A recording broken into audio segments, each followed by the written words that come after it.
Elementary modern school યુટ્યુબમાં સર્વે દર્શાવે. નમસ્તે બાળ મિત્રો, આપણે ધોરણ 6 ની અંદર સામાજિક વિજ્ઞાન આજે આપણે 1 થી 12 પાઠ સંપૂર્ણ પૂર્ણ કર્યા. પાઠ છે 13મા પાઠની અંદર આપણે જોઈએ તો આ પાઠ એટલો બધો લેન્ધી છે પણ સરળ પણ છે. તમને આમ એટલી બધી મજા આવશે આ પાઠમાં, એટલો બધો સહેલો છે કે તમને આમ મજા આવશે કે આ પાઠ આપણે ભણવો જ છે. ફરીવાર તમને એમ થશે કે ના હજી એકવાર સમજીએ. તો પાઠનું નામ છે ભારત છે.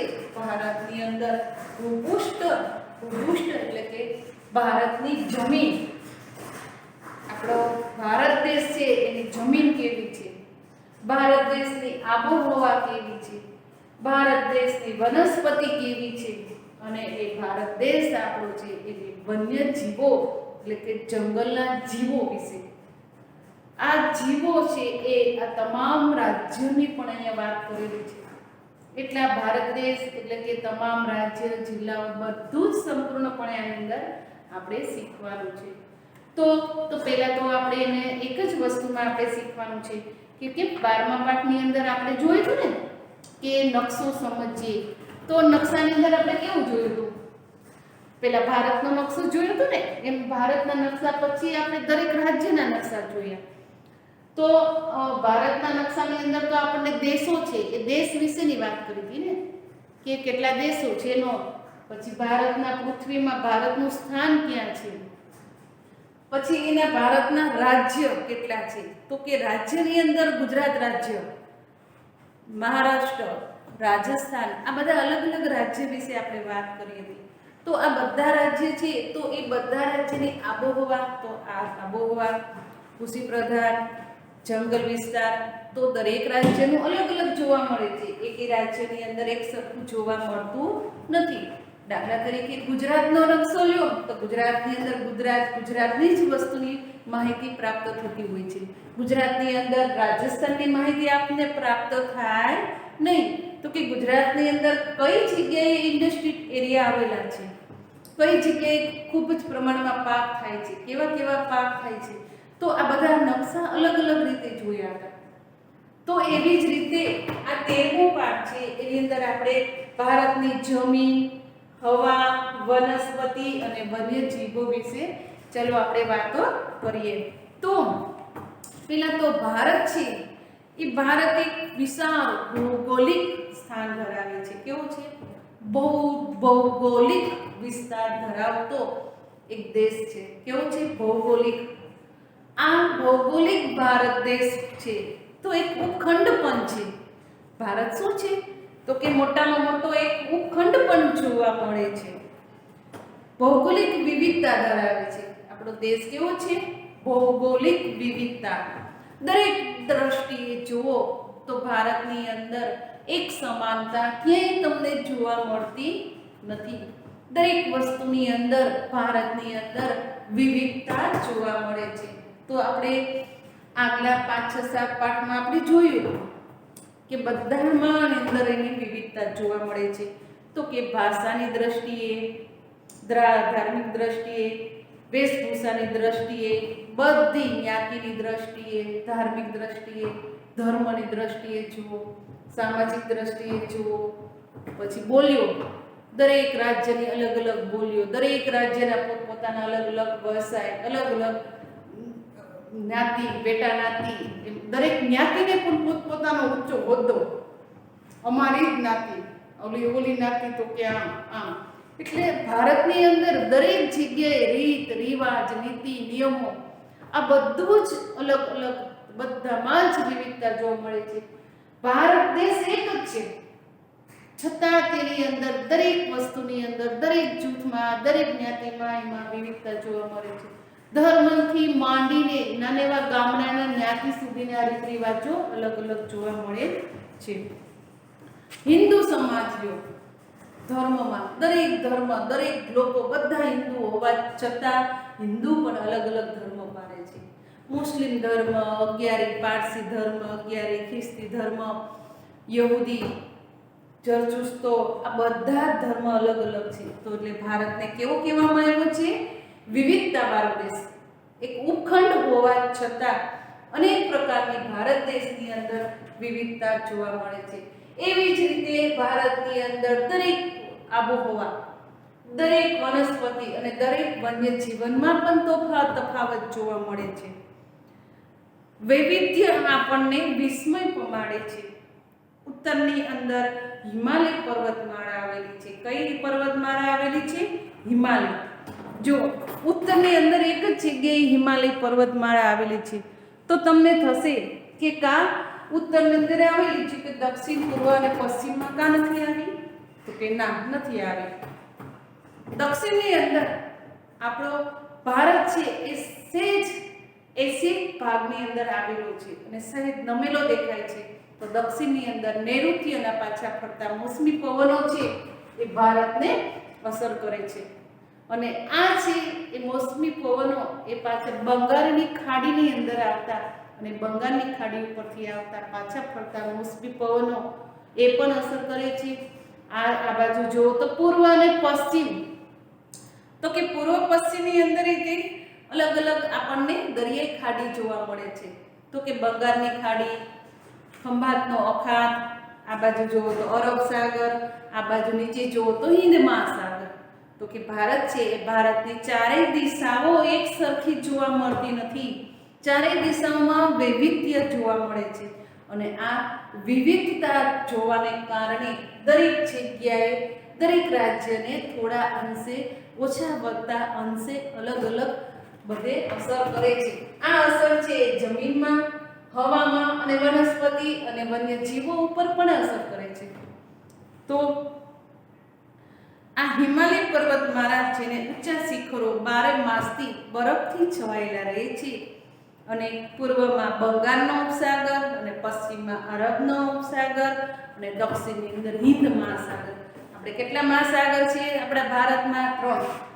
તો કે બંગાળનો ઉપસાગર તો કે પૂર્વમાં આવેલો છે, પછી પશ્ચિમમાં તો કે અરબ સાગર આવેલું છે અને દક્ષિણની અંદર નીચે જાઓ તો હિન્દ મહાસાગર અને ઉત્તરમાં જાઓ તો ઉત્તરમાં કોઈ હિમાલય એટલે કે ઉપસાગર આવેલો નથી, પરંતુ મોટામાં મોટો હિમાલય આવેલો છે. શું આવેલો છે? મોટામાં મોટો હિમાલય. તો તમે અહીંયા જુઓ છો, જો ઉત્તર તો કે હિમાલય પર્વતમાળા આવેલી છે, બરાબર. પછી પૂર્વ તો કે શું આવેલું છે પૂર્વની અંદર? તો કે બંગાળનો ઉપસાગર.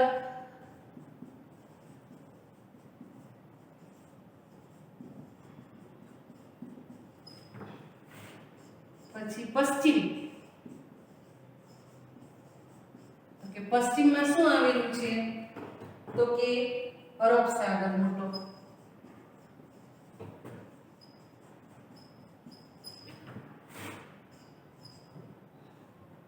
અને દક્ષિણમાં જુઓ તો હિન્દ મહાસાગર. શું આવેલું છે? હિન્દ મહાસાગર. જો આ ચાર વસ્તુ તમે યાદ રાખશો ને તો તમારે આખા ભારતની ચારે દિશાઓનું જે આબોહવા, વનસ્પતિ અને વન્ય જીવન કેવું કેવું છે તરત તમને રાજ્ય વિશે પણ ખ્યાલ આવી જશે કે કયું રાજ્ય કયા વિસ્તારમાં આવેલું છે. તમને કોઈ કે પૂર્વ પશ્ચિમમાં ક્યું આવેલું છે તો તરત તમે કહેશો ગુજરાત, રાજસ્થાન. આ બધું તમને તરત ખ્યાલ આવશે કે ગુજરાતમાં ક્યાં જિલ્લા આવેલા છે. તો તમને ખબર જ છે કે પૂર્વ પશ્ચિમમાં આ બધા જિલ્લા આવેલા છે. તો આ વસ્તુ તમારે યાદ ખાસ રાખવાની છે. કોઈ પણ પ્રશ્ન તમે પૂછે કે ઉત્તર દિશાની અંદર કઈ મોટી પર્વતમાળા આવેલી છે, ભારતની અંદરની દેશની નથી પૂછી, ભારતની અંદર ઉત્તર દિશામાં કઈ મોટી પર્વતમાળા આવેલી છે તો તમારે પ્રશ્નમાં લખવાનું છે કે હિમાલયની પર્વતમાળા આવેલી છે. પછી ભારતની અંદર પૂર્વ દિશાની અંદર કયો ઉપસાગર આવેલો છે તો કે બંગાળનો ઉપસાગર. ભારતમાં પશ્ચિમ દિશામાં કયો અરબ સાગર આવેલો છે તો કે અરબ સાગર. અને દક્ષિણની અંદર તો કે હિન્દ મહાસાગર. અહીંયા ચાર પ્રશ્નો તમારા ટોપિક પૂર્ણ અહીંયા તમને યાદ રહી જવા જોઈએ, કારણ કે વિકલ્પમાં પૂછી, ખાલી જગ્યામાં પણ પૂછી શકે. હવે ભારતનું ક્ષેત્રફળ કેટલું છે? ક્ષેત્રફળ આપણે જુઓ તો કે ચોરસ કિલોમીટરમાં માંડ્યું છે તો કે 32.8. કેટલું છે? 32.8. તો ભારતનું ક્ષેત્રફળ કેટલું છે? 32.8 કિમી. પછી અંદાજિત વ્યાપ ઉત્તરમાં કાશ્મીરથી લઈને દક્ષિણમાં કન્યાકુમારી સુધી 3214 કિલોમીટર છે. કેટલું છે? કાશ્મીરથી કન્યાકુમારી સુધીનું અંતર કેટલું છે? તો કે 3214 મીટર.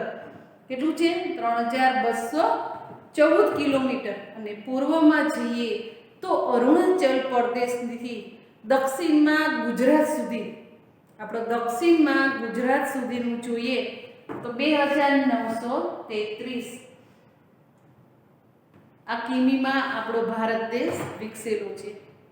લાંબા સમુદ્ર કિનારા, ઊંચી પર્વતમાળાઓ, દૂર દૂર સુધી ફેલાયેલી નદીઓ, મેદાનો, ઉખડ-ખબડ જે ઉચ્ચ પ્રદેશો છે અને કિનારાથી દૂર આવેલા એવા ઘણા બધા ટાપુઓ છે.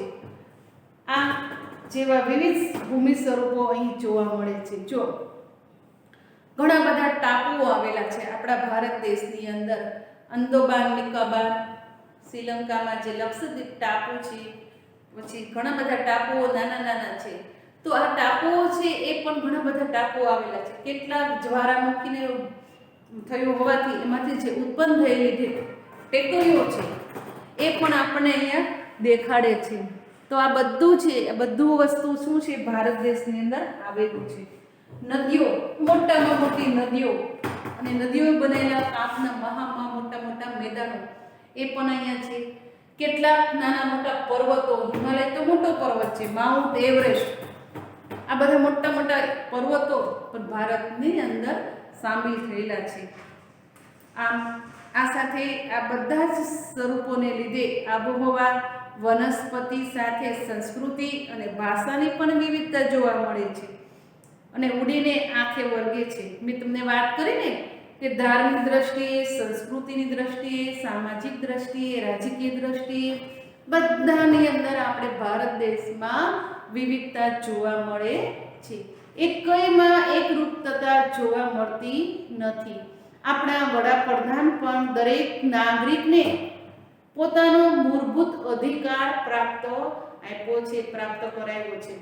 દરેક નાગરિકને જો વડાપ્રધાન કહે કે દરેક હિન્દુને એક જ ધર્મ પાળવાનો છે, એક જ સરખા વસ્ત્ર, બીજા કોઈ વસ્ત્ર નહીં, દરેક જ્ઞાતિના લોકોએ આ જ કરવું. પણ આપણા સમાનતા લોકશાહી દેશ છે આપણો ભારત દેશ, એટલે દરેક નાગરિક પોતપોતાની રીતે પોતાના રીત રિવાજો, નીતિ નિયમો અપનાવે છે અને એને સરસ રીતે એનું પાલન પણ કરે છે. ભાષાની દરેક દ્રષ્ટિએ જુઓ તો કોઈ વડાપ્રધાન આપણને કોઈ એમ ન કહી શકે તમે હિન્દુ છો, તમે હિન્દી જ ભાષા બોલો કે ગુજરાતી જ ભાષા બોલો. પણ દરેક રાજ્યના લોકો પોતપોતાની ભાષાઓ બોલે છે. આપણે કેટલી બધી ભાષાઓ છે, આ દરેક ભાષાઓ છે દરેક રાજ્યની અંદર અલગ અલગ લોકો બોલે છે. આપણા રિવાજો અને પરંપરાઓમાં પણ ભિન્નતા જોવા મળે છે. જો આ બધી વાત તો આપણે પહેલેથી જાણતા આવ્યા છીએ.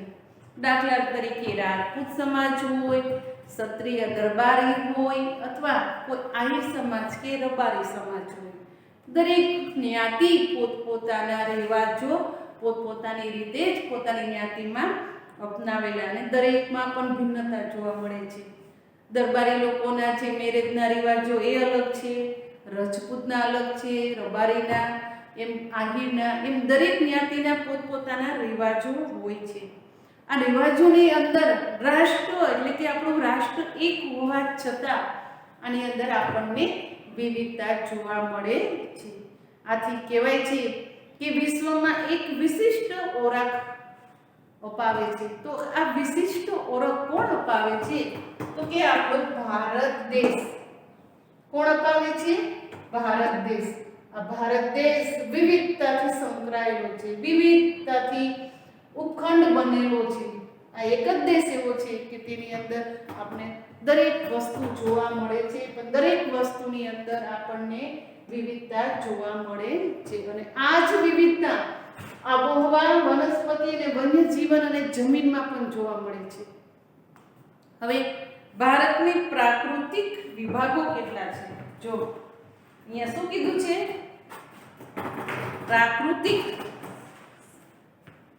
વિભાગો કેટલા છે એ વિશે વાત કરી છે. તો ભારતમાં ભૂપૃષ્ઠની આધારે તેના પ્રાકૃતિક વિભાગો પાડવામાં આવ્યા છે. કેટલા પ્રાકૃતિક વિભાગ જમીનને આધારે ભારતની અંદર વિભાગ પાડવામાં આવ્યા છે? તો કે ઉત્તરમાં આવેલો મહદ અંશે હિમાલય સીમા રક્ષકનું કાર્ય કરે છે. આપણો 4 દિશા છે, 4 દિશાની અંદર ઉત્તર દિશા છે. એ ઉત્તર દિશા છે એ આપણી સરહદ ઉપર જે સૈનિકો છે, આપણી બોર્ડર જેને કહેવાય ભારતની, અને બોર્ડર ઉપર આપણી રક્ષકનું કાર્ય કરે છે. તો એ સીમા છે આપણી ઉત્તર. આ ત્રણેય દિશાની અંદર આપણી જે છાવણી છે, લશ્કરી છાવણી, એ જોવા મળતી નથી, ઓછી છે. પરંતુ ઉત્તર દિશાની અંદર આપણી લશ્કરી છાવણી મેન ગણાય છે. તેની ઉત્તર દક્ષિણ ફેલાયેલી સમાંતર પર્વતમાળાને 3 વિભાગમાં વહેંચવામાં આવે છે. જો ઉત્તર ભારતમાં જે પર્વતમાળા હિમાલય આવેલી છે, આ હિમાલયને અંદર 3 વિભાગમાં વહેંચણી કરવામાં આવી છે. તેની છેક ઉત્તરમાં મહાહિમાલય, બીજી છે હિમાદ્રી પર્વતમાળા, તો કે વિશ્વનું સૌથી ઊંચું શિખર, અને માઉન્ટ એવરેસ્ટ આવેલું છે. જો આપણા ઉત્તર ભારતની અંદર 3 હિમાલયની 3 વિભાગમાં વહેંચણી કરવામાં આવી છે. તમે દરેક મિત્રો આની નીચે અંડરલાઈન કરી નાખજો. તો કે ઉત્તર ભારતના હિમાલયની જે 3 વિભાગમાં વહેંચણી કરવામાં આવી છે તેના નામ લખો. તો તમારે અહીંયા 3 નામ છે. તો કે પેલું મહાહિમાલય, હિમાદ્રી પર્વતમાળા, અને ત્રીજું છે માઉન્ટ એવરેસ્ટ. આ 3 મોટામાં મોટું શિખર તો કે માઉન્ટ એવરેસ્ટ. ત્યારબાદ છે દક્ષિણે મધ્ય હિમાલય અને હિમાલયના નામથી ઓળખાતી જે પર્વતમાળા છે, એ પર્વતમાળા પણ અહીંયા આવેલી છે, જેમાં દર્શનીય સ્થળો અને યાત્રાધામો પણ આવેલા છે. તો તમે દક્ષિણની અંદર શિવાલિક અને લઘુ હિમાલય નામે ઓળખાતી પર્વતમાળાઓ પણ આવેલી છે. જો કેવી દક્ષિણની અંદર મોટા મોટા યાત્રાધામો આવેલા છે. અને આ યાત્રાધામો છે, એ યાત્રાધામોની અંદર એક છે ઉત્તરની હિમાલયનો જે ત્રીજો ભાગ છે, એ ત્રીજા ભાગની જે પર્વત ટેકરી છે એ ત્યાં આવેલી છે. અને આ પર્વત ટેકરી ઉપર શિવાલિકા, અને એનું બીજું નામ છે લઘુ હિમાલય. આ શિવાલિકા છે દક્ષિણમાં આવેલું, તો એનું નાનું નામ શું આપ્યું છે? ઓલો મોટો હિમાલય છે, તો આનું નામ લઘુ એટલે કે નાનો હિમાલય, એવા નામથી આ પર્વતમાળા ઓળખાય છે. હિમાલયની દક્ષિણે મોટી મોટી 5 નદીઓ આવેલી છે.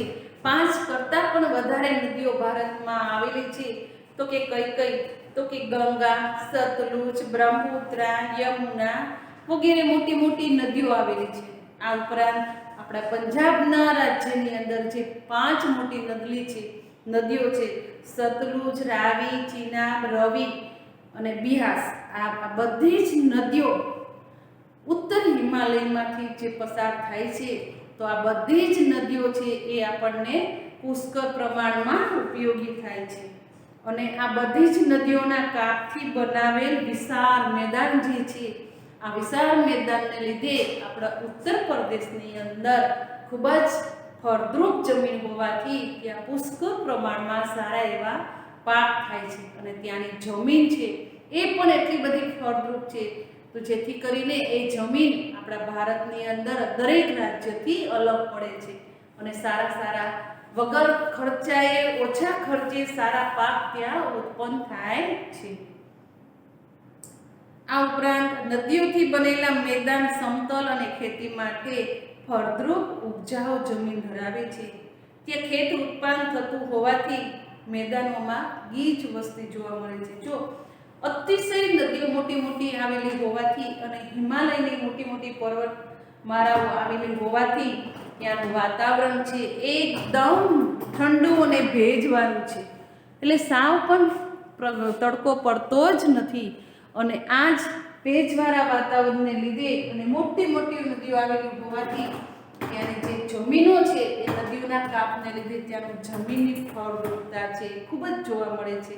આથી ત્યાંના લોકો છે એ કોઈ ઇન્ડસ્ટ્રીયલ એરિયા ત્યાં જોવા મળતો નથી, પરંતુ ત્યાં ખેતી ઉત્પાદન પાકો પુષ્કળ પ્રમાણમાં થાય છે. એટલે ત્યાંની ખેતી જમીન છે એ ખેતી માટે પુષ્કળ ઉપયોગી છે અને ત્યાં વધુ ગીચતા જોવા મળે છે. કારણ કે થોડી એવી જમીનની અંદર તે ઓછા પાણી ઓછા ખાતરે તે સારો પાક ઉતરે છે. એટલે ત્યાંની જમીન છે બિલકુલ આમ નામ ખાલી હોતી જ નથી. નાના એવા કટકાની અંદર એ સારા એવા પાક એ લોકો લઈ શકે છે. આમ ભારતના પશ્ચિમ ભાગમાં ભારતીય મહામરુસ્થળ આવેલું છે. શું આવેલું છે? ભારતમાં પશ્ચિમ ભાગમાં ભારતીય મહામરુસ્થળ આવેલું છે. ત્યાં ગરમી વધારે તથા વરસાદનું પ્રમાણ નિયમિત હોય છે. ક્યારેક તો સળંગ 3-4 વર્ષ સુધી વરસાદ થતો નથી. ત્યારે આવા ક્ષેત્રની અંદર વનસ્પતિનું પ્રમાણ ખૂબ જ ઓછું જોવા મળે છે. જો 1-2 વર્ષ સુધી વરસાદ ત્યાં ન થયો હોય તો કંઈ વનસ્પતિને અસર જોવા મળતી નથી. પરંતુ આપણા ગુજરાત જેવા રાજ્યની અંદર એક જ વર્ષ જો વરસાદ ન થયો હોય તો આપણા ગુજરાતની ખેતી ઉપર તરત અસર થાય. કારણ કે દુષ્કાળની પરિસ્થિતિ ઊભી થઈ જાય છે. કારણ કે આપણા ગુજરાતની અંદર કોઈ એવી મોટી નદીઓ કે એવું કાંઈ છે નહીં અને દરેક આપણી ગુજરાતની જમીન છે એ વરસાદ ખેતી છે એ વરસાદ ઉપર જ આધારિત છે. એટલે આ ખેતી ઉપર તરત અસર જોવા મળે છે. પરંતુ હિમાલય બાજુની જે જમીન છે એની અંદર કદાચ વરસાદ 1-2 વર્ષ ન પડ્યો હોય તો ત્યાંની જમીન છે એ જમીનમાં ફળદ્રુપતા એટલી બધી છે કે ખેતીને કોઈ પણ પ્રકારની અસર જોવા મળતી નથી. ક્યારેક તો સળંગ 3-4 વર્ષ સુધી વરસાદ ન થતો નથી તો આવા ક્ષેત્રમાં વનસ્પતિનું પ્રમાણ ખૂબ ઓછું જોવા મળે છે. જો 3-4 વર્ષ વરસાદ ન પડ્યો હોય તો જ આ વસ્તુ ત્યાં દુષ્કાળની પરિસ્થિતિ ઊભી કરે છે. મેં વાત કરીને કે આપણા બીજા રાજ્યની અંદર એક જ વર્ષ ન આવ્યો હોય તો દુષ્કાળની પરિસ્થિતિ ઊભી થાય છે. તો આ હિમાલય બાજુ છે એ હિમાલય બાજુ આ પરિસ્થિતિ જોવા મળતી નથી. બાળ મિત્રો, હવે પછીના લેક્ચરમાં આવશું ત્યારે હવે આ પાઠ છે એ આપણે વ્યવસ્થિત રીતે ફરીવાર અહીંથી શરૂ કરશું. ત્યારે સમયને આધીન હોવાથી આપણે આ પાઠ અહીંયા પૂર્ણ કરીએ છીએ. અસ્તુ.